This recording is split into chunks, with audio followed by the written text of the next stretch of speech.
Welcome to Nini Adobe. Today I'm showing you how to make a pattern in Illustrator. First, create any shape you like. Then select the shape. Go to Object, then Pattern and choose Make. When the pattern window opens, just click Done. After the pattern is made, you will see the new pattern appear in your swatch panel. Now you can delete the original shape.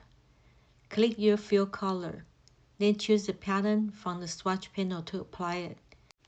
If you want to change the size of the pattern, use the Scale tool. Double-click the Scale tool to open the Scale window.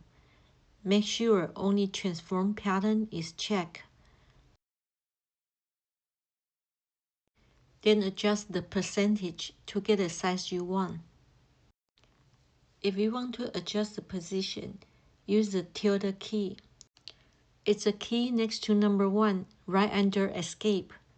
Hold the tilde key and use your arrow keys to nudge the pattern into the perfect position.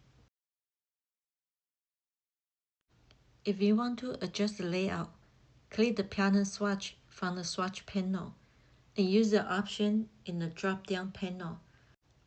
I chose Brick Roll and it looks really good. That's it. Quick and easy pattern making in Illustrator. See you in my next tutorial.